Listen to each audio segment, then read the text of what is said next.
জামায়াতে ইসলামকে সেদিন দিল, এবার আসবে না, এরা বসবে না, এরা বসতে চাইবে না। যে গোলাম কাদের, এ হচ্ছে মহা বিশ্ব বেহায়া, নির্লজ্জ, দালাল, চাটুকার। এই সেই গোলাম কাদের, হিজড়া কাদের। 2026 যে নির্বাচনের কথা আপনি বলছেন, এটা আসন বন্টনের নির্বাচন, যেটাকে আপনি অন্যভাবে বলতে পারেন নির্বাচন নয়, প্রহসন।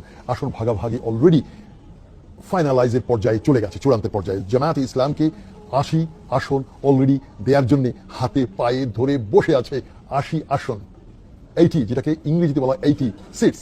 আর চিলড্রেন পার্টি, যেটা ন্যাশনাল চিলড্রেন পার্টি, তাদেরকে 8টা সিট এখনো পর্যন্ত কনফার্ম করে রেখেছে।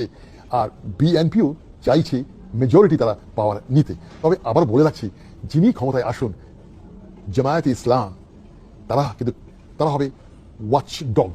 এই ওয়াচ ডগ বলতে অনেকে হয়তো বুঝবে না, যে ক্ষমতার পেছনে যে মুগুর যে হাতে থাকা, এই মুগুরধারী হবে জামায়াতে ইসলাম।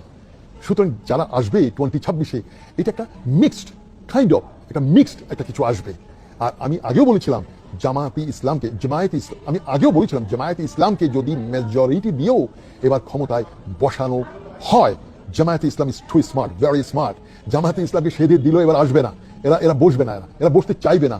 বাট 2028-এ জামাতকে পায়ে ধরে সেধেই তাকে দিতে হবে।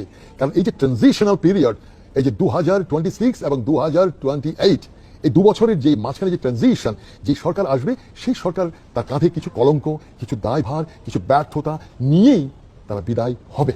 তারপর হবে আসল নির্বাচন। আর এই ট্রানজিশন পিরিয়ড কতবারও হয়েছে, সেই 1980-এ আপনারা অনেকেই জানেন, 86 থেকে 88, আবার বিএনপির সময় একবার দেখেছেন 1996 তো 6 মাসের জন্য একবার এসেছিল। এইভাবে কিন্তু খণ্ড সময়ের জন্য কিন্তু অতীতেও বিভিন্ন দল ক্ষমতায় এসেছিল। আর আপনি জাতীয়